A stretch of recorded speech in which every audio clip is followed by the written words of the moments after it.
Tuesday evening office work கொஞ்சம் சீக்கிரமாக முடிச்சிட்டதுனால ஈவினிங்கில் கொஞ்சம் நிறையவே டைம் இருந்தது. தியாவும் மீனும் ஹோம்ஒர்க் பண்ணிகிட்டு இருந்தாங்க. நான் கொஞ்சம் ஃப்ரீயாக இருந்ததுனால சரி என்ன பண்ணலாம் டின்னருக்குன்னு யோசித்தேன்.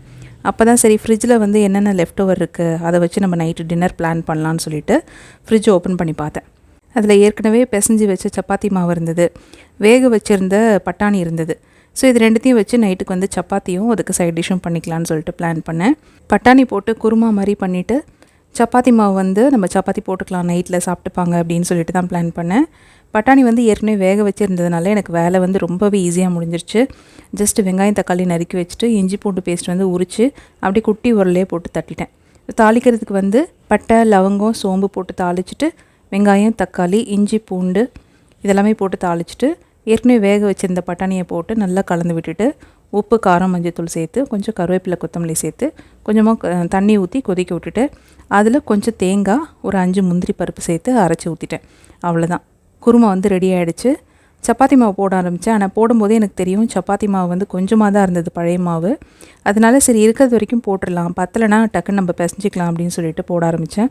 அதே மாதிரி கொஞ்சம் பத்தாமல் தான் இருந்தது. அதனால் இன்னும் கொஞ்சம் மாவு எடுத்து பிசைஞ்சு எனக்கும் தியாவுக்கும் மட்டும் கொஞ்சம் எக்ஸ்ட்ரா போடுற மாதிரி இருந்தது.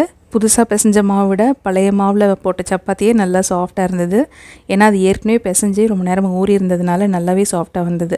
புதுசாக பிசைஞ்ச மாவில் வந்து ஊற வைக்கிறதுக்கெலாம் டைம் இல்லை, அப்படியே பிசைஞ்சு அப்படியே போட்டதுனால ரொம்பலாம் சாஃப்டாக இல்லை, கொஞ்சம் ஹார்டாக தான் இருந்தது. அடுத்த நாளைக்கு காலையில் டிஃபனுக்கு ஊற வச்சிடலான்னு சொல்லிட்டு 1 கப்பு கம்பு, 3/4 கப்பு சிகப்பு சோளம், 2 கப்பு வந்து வரகரிசி, அப்புறம் ஒரு 3/4 கப்பு அரிசி, அப்புறம் ஒரு 1/2 கப்பு வந்து கடலைப்பருப்பு இதெல்லாமே போட்டுட்டு நல்லா கலந்து விட்டுட்டு தண்ணியில் நல்லா அலசிட்டு ஊற வச்சிட்டேன்.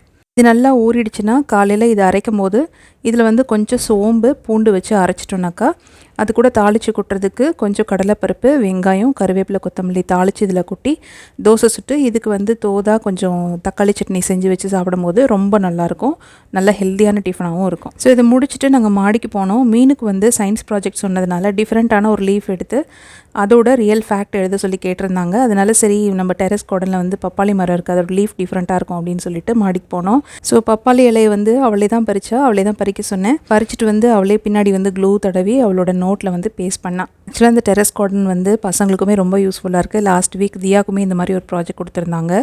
ரொம்ப ஹெல்த்தியாக இருக்க லீஃப் பற்றி ஒரு 5 லீஃப் எடுத்து ஸ்டிக் பண்ணி அதை பற்றி எழுதிட்டு வர சொல்லியிருந்தாங்க. அதுக்குமே நம்ம டெரஸ் கார்டன்லேருந்து தான் எடுத்துக்கிட்டோம். நீங்கள் எத்தனை பேர் செடி வச்சுருக்கீங்கன்னு சொல்லிட்டு எனக்கு கமெண்ட் பண்ணுங்கள். இந்த vlog பிடிச்சிருந்தா லைக் பண்ணுங்கள், கமெண்ட் பண்ணுங்கள், மறக்காமல் நம்ம சேனலுக்கு சப்ஸ்கிரைப் பண்ணுங்கள். இதே மாதிரி இன்னொரு வீடியோவில் நான் மீட் பண்ணுறேன். தேங்க்யூ ஃபார் வாட்சிங். பை.